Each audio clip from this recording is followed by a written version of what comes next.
jogging on, and the morning breaks eternal bright and fair. When the set of clouds shall gather over all the other shore, when the roll is called up yonder, I'll be there. When the roll is called up yonder, when the roll is called up yonder, when the roll is called up yonder, when the roll is called up yonder, I'll be there. Bila sangkakala menggegap dan zaman berhenti, fajar baru yang abadi mereka. Bila nanti dibacakan nama orang tertebus, pada saat itu aku pun serta. Bila nama dibacakan, bila nama dibacakan, bila nama dibacakan, pada saat itu aku pun serta. Bila nama dibacakan, pada saat itu aku pun serta. Balik lagu yang indah, menarik, dan enak yang kita dengar, ternyata ada cerita yang melatar belakangi lagu tersebut. Lagu ini pertama kali terbit pada tahun 1893 di bawah koleksi yang berjudul Song of the Soul. Lagu ini dikarang oleh seseorang yang bernama James Milton Black. Pada tahun 1881, saat dia berusia kurang lebih 25 tahun, dia bersama istrinya pindah ke Williamsport, Pennsylvania. Di sana dia bukan hanya mengajar sekolah minggu, tapi dia juga menjadi pemimpin lagu dan pemimpin pemuda remaja. Pada suatu hari, saat dia berjalan di gang belakang Williamsport, dia bertemu dengan seorang gadis bernama Bessie. Gadis ini berusia 14 tahun dan hidupnya penuh dengan masalah. Seperti biasa, si James mengundangnya untuk menghadiri acara sekolah minggunya. James mengundangnya dengan senang hati dan Bessie pun tertarik juga dengan senang hati. Tetapi ada satu masalah yang dialami oleh Bessie, di mana dia khawatir karena pakaiannya menurut Bessie ini tidak layak untuk dia pakai menghadiri acara sekolah minggu tersebut. Akhirnya si James mengusulkan beberapa kebutuhan Bessie kepada beberapa wanita metodis di sana. James pun juga membawa beberapa kebutuhan yang diperlukan Bessie untuk Bessie kenakan menghadiri acara sekolah minggunya. Dan pada akhirnya si Bessie ini menjadi hadirin yang paling setia di acara sekolah minggu James.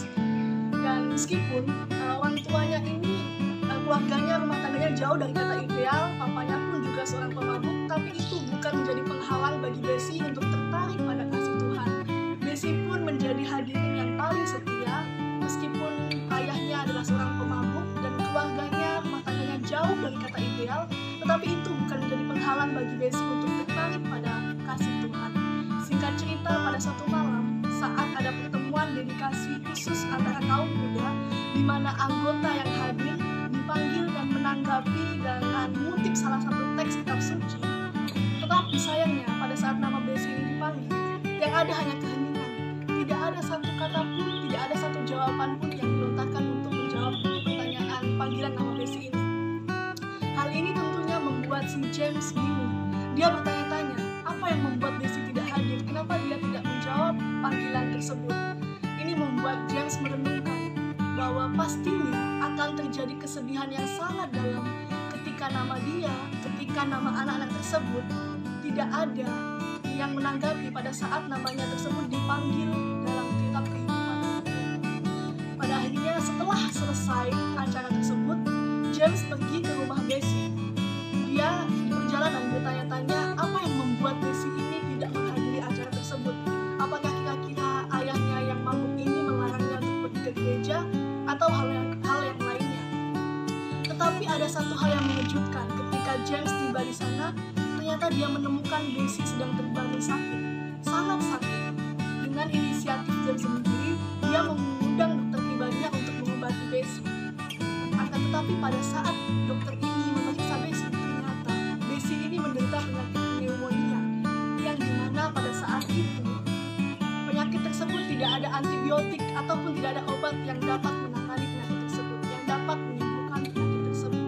Hal ini tentunya membuat James sangat sedih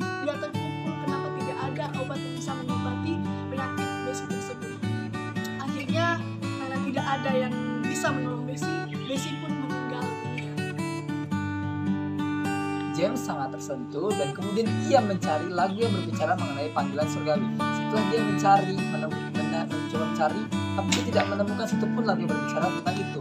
James lalu terpikir untuk menuliskannya sendiri. Dia kemudian duduk di depan pianonya dan kemudian menuliskan kata-kata beserta not-not angkanya untuk dia bikin. Nah, saking dia percayanya kalau itu ilham dari ilahi, dia sampai berkata kalau ini tuh lagu dia nggak bakal pernah buat merubah kata ataupun syairnya.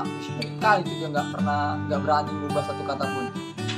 Setelah itu terlahirlah himne yang kita kenal sekarang dengan judul When the Road is Called Up Yonder. Kalian bisa menemukannya di Kirim Jemaat nomor 278 dengan judul Bila Sangkakala Menggegap. Lagu ini sudah diterjemahkan di berbagai bahasa dan lagu ini dipakai di seluruh denominasi Kristen di seluruh dunia. Sekian dari saya, terima kasih. Unsur kebenaran dalam lagu ini adalah unsur kebenaran verifikasi yang mampu menunjukkan iman jemaat tentang kebenaran. Kebenaran bahwa sangkakala itu akan nyata dan Tuhan Yesus akan datang untuk kedua kali dan memanggil nama-nama orang dalam kitab.